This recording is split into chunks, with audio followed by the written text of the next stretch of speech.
I have a lot of footage of me getting lost in this car with cameras rolling.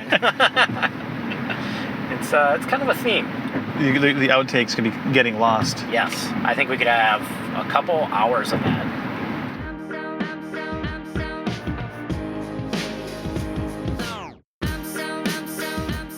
Welcome to Driving Change, where we go for a ride with leading technology executives and dig deep into their beliefs, habits, routines, and influences. Today we take a ride with Chad Halvorson, CEO and founder of When I Work, and talk about his founding story, industry focus, tech influences, and growth.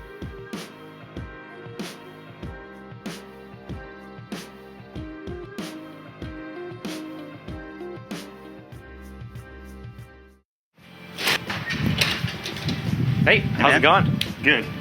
You ready to go for a ride? Let's do it. All right, so the game plan today is, right now we're in St. Paul at your current office. Yep. You guys are building an office in the North Loop. We are. And so we're going to drive out there, take a look at that, and then we'll swing back.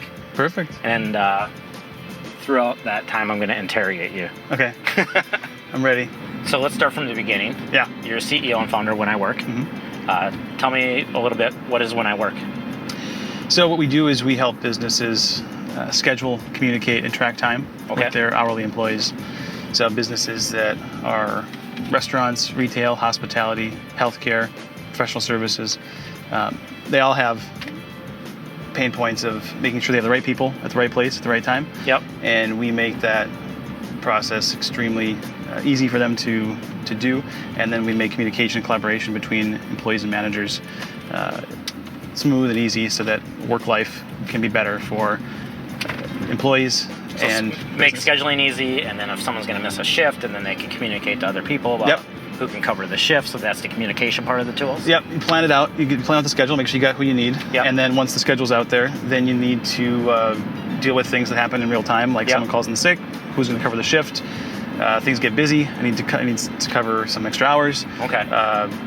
Two people want to trade shifts because someone is going to have a commitment they need to deal with, so they trade shifts, and they can all facilitate that through mobile apps and through text messaging and email and through the core application.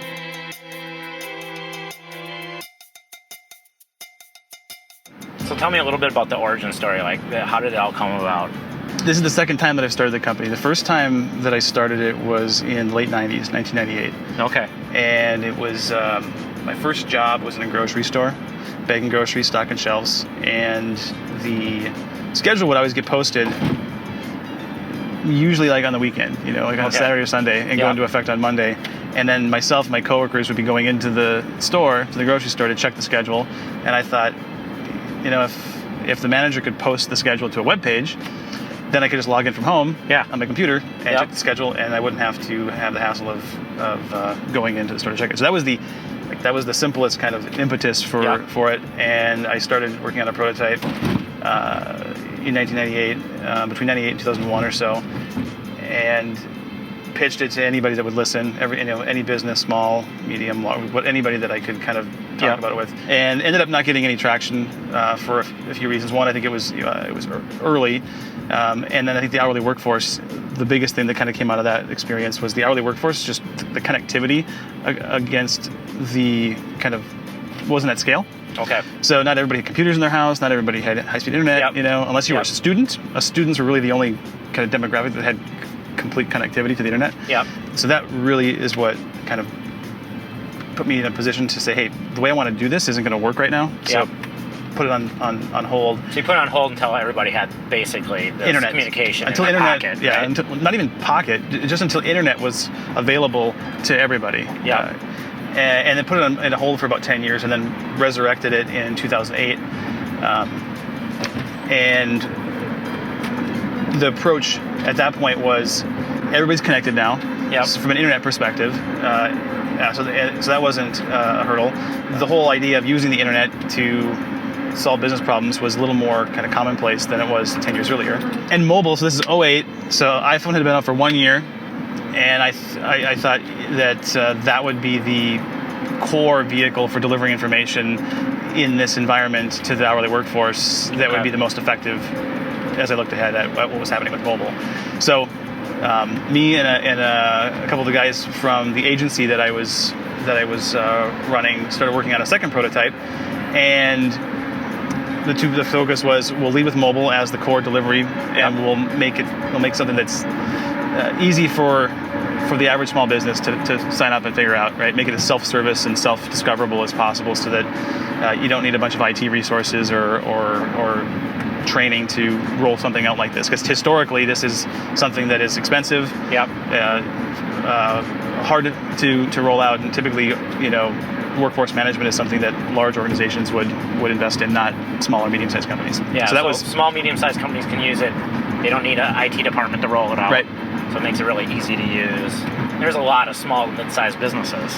There is a lot. So 60% of anybody with a job is an hourly employee, roughly, in the United States. Okay. And the majority of those hourly employees, they work for companies that have less than 1,000 employees.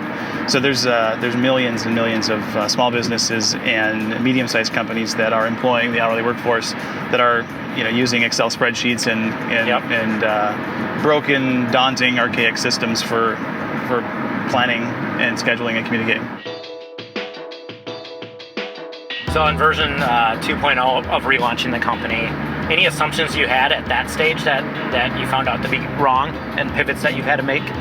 The one thing that we underestimated was the size of the market. Yep. Because we went into the development thinking that restaurants have this problem, retail has this problem, hospitality has this problem. But what we really started to figure out, to learn as we continued to iterate the product, is it extends into almost every nook and cranny of every industry that you can imagine, from hospitality and restaurants and healthcare to professional services to theme parks to water parks to salons to dog walking businesses. It's everything. If you've got folks that are working shifts or working hourly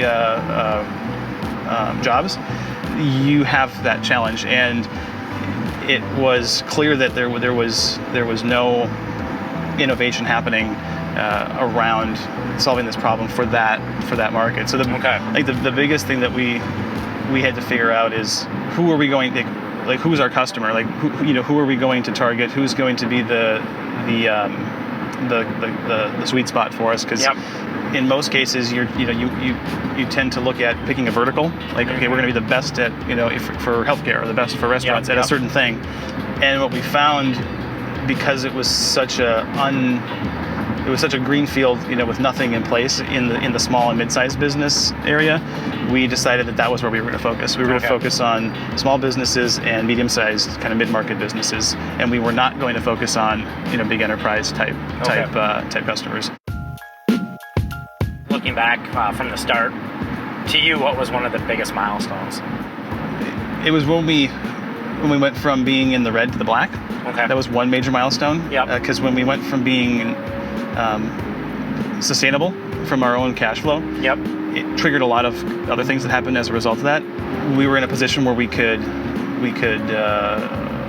organize the business as its own thing and not continue to incubate it in the agency that it was incubated in. Put us in the position from a capital raise perspective to really figure out who we wanted as partners from an investment perspective, because we were in kind of control of our destiny, because we had reached that milestone. So I think that was one of the big milestones that happened early on, that had a chain reaction of things that enabled some pretty cool stuff to happen after we got there. Thinking of people and culture, the company's grown pretty fast. How many employees did you guys have 2 years ago? 2 years ago, we had 25 maybe. Okay, and today how many do you have? 115, 120. Yeah. Something there. And by the end of maybe 2017, what are your plans? We'll have added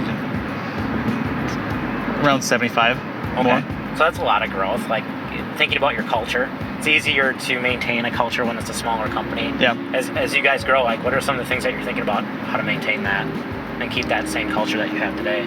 The way that I like to look at it is that it's an evolving, kind of living, breathing thing that while things may change and things may evolve, it's important that if something doesn't roll with the growth, that you're always thinking about what are you going to replace, or what are you going to do to continue to make sure that the essence of what was there in the beginning is continues to be embodied, even if things evolve and change. So I'll give you an example. This wasn't us, but you might, when you're really small, people they bring their dogs, their pets to work a lot, right? Yep. Which is something that is totally reasonable when you're small, but when you're 200, if everybody's bringing their dog to work and there's 200 people, it's not going to work, right?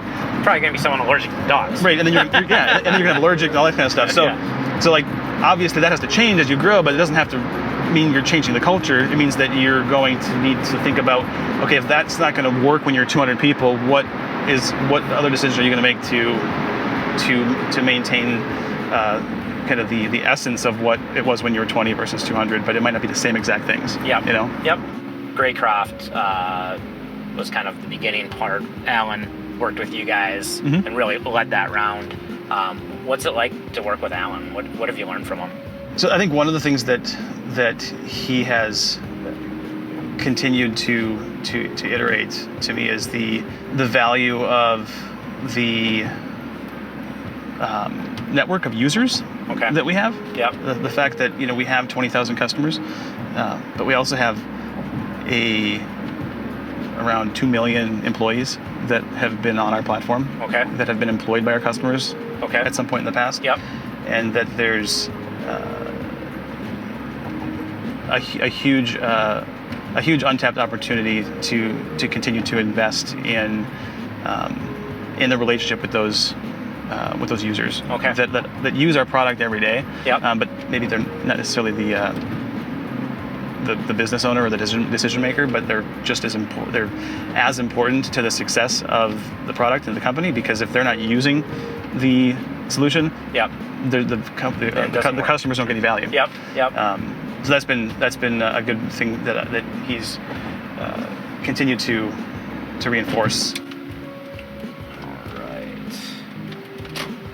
Cool. So we just park anywhere in here? Yeah, park anywhere. This would be cool. Check out the new place. Yeah. So you got the North Star line that drops you off right at the building. I don't know which ones they are. Light rail. So you got light rail drops you off right. I mean, the whole Metro Transit basically comes to a head right here at this building.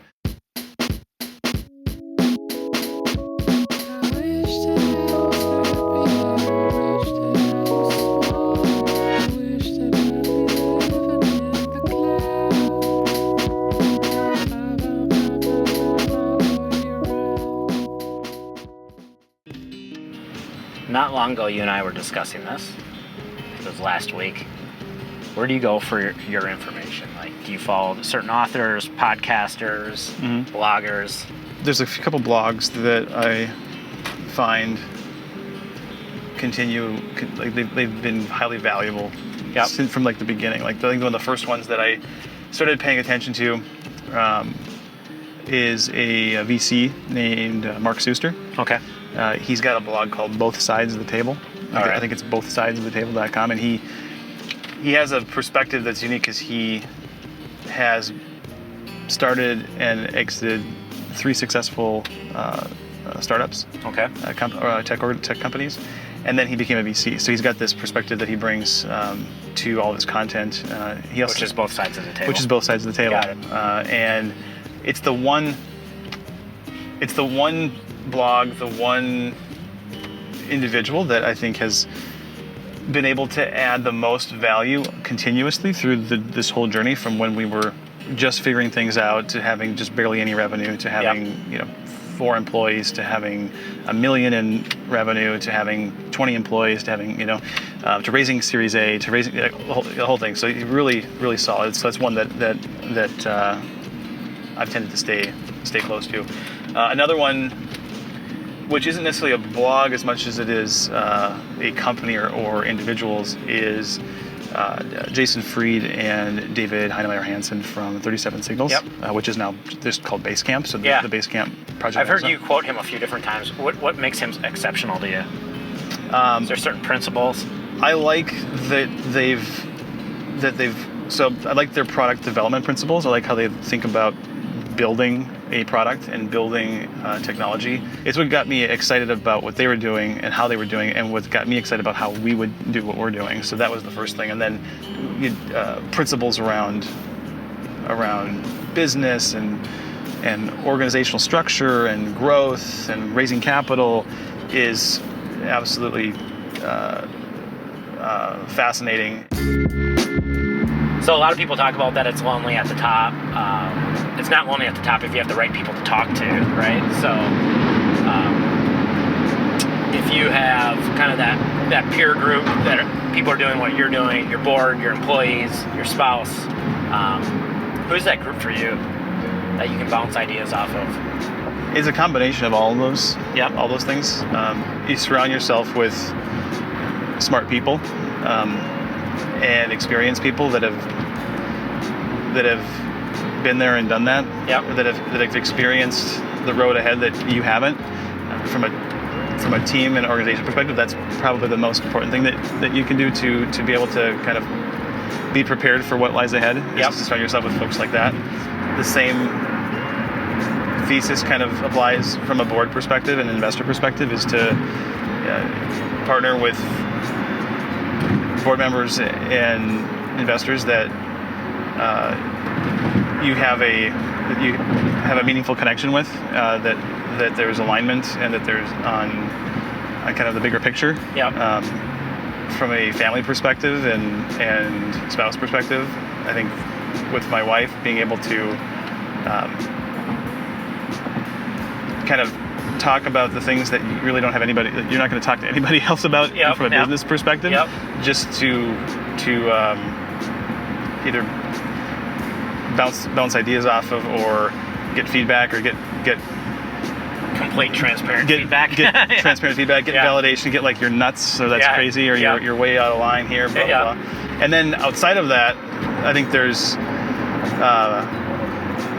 building relationships with other CEOs and being able to connect with them. And I think is we're all super busy, so it's hard to kind of organize around that. But there's different groups that I've engaged with locally. There's one locally called MESA, Minnesota Emerging Software Advisory Group. That's been a great group of advisors or mentors that have relevant experience to what someone in a role like mine has gone through. And they're completely neutral, or they're completely outside of all of the realms of, they're not on your management team, they're not on your board, they're not an investor. And they can relate. There's perspective that is shared there. So that's how I've tried to pull that all together. If you were to look back and give advice to your 25-year-old self, what would that be? I'd say, don't do so many things, or don't think that you can do so many things. Don't try to bite off so many projects or ideas at once. Pick one or focus on one, and if the other ones end up not being your core focus, that's okay. I was going to build a company that had like 5 different products that were completely different markets, and that was going to be awesome. and I'm glad that I focused when I did, but I would have done it sooner, knowing what I know now. What do you think you did early in your career that helps you today to do the job that you have? I learned how to code. Okay. And being a CEO today, why is learning to code helpful for you now? It was the first thing I learned how to do. It was the first thing that I got really passionate about, was how do I build stuff? Like how do I write code and make the internet do things? I think the technical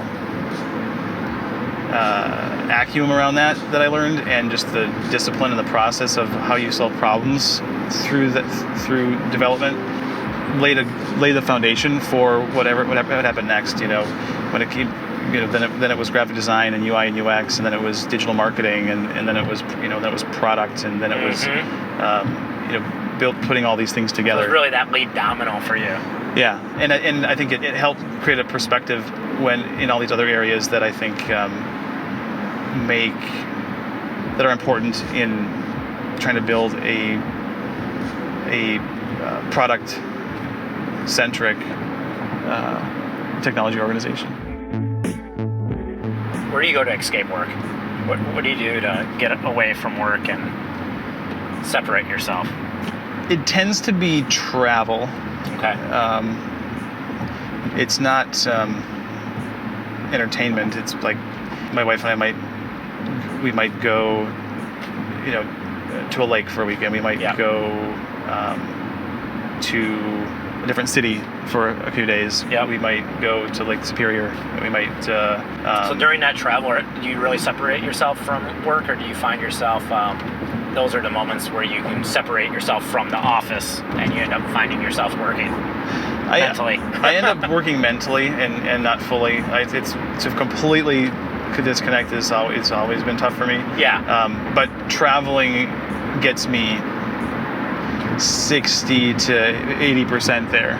Like if we plan something out, go to Florida for 3 or 4 days. What I try to do is I try to plan, and I've done this the last 18 months because it was getting to be obnoxious, not unplugging. Yep. Is every quarter I try to get out of the day-to-day I shoot for 1 week a quarter. So every CEO and founder is always working on a specific topic or two that they're, a challenge or something that they're trying to figure out, that they're learning as much as possible on. What is that one thing for you right now? What is that you're really immersing yourself with, trying to figure out? It's around building the team, and it's around getting the right people and really investing a ton of energy into kind of what the organization needs to look like from a team and people perspective, and how that affects my role and how my role evolves as we grow from 100 people to 200 people. Yep. A lot of thought around what the leadership team needs to look like today, what the leadership team needs to look like a year from now, 2 years from now, 3 years from now.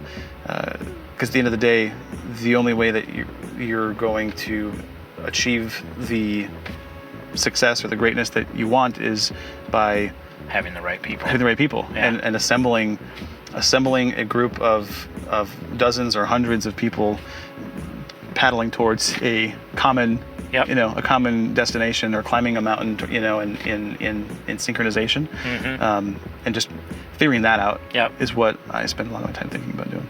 Awesome. Hey, thanks for taking a ride and showing me the office. Awesome. It was fun. Thanks for having me. It was good. Good time.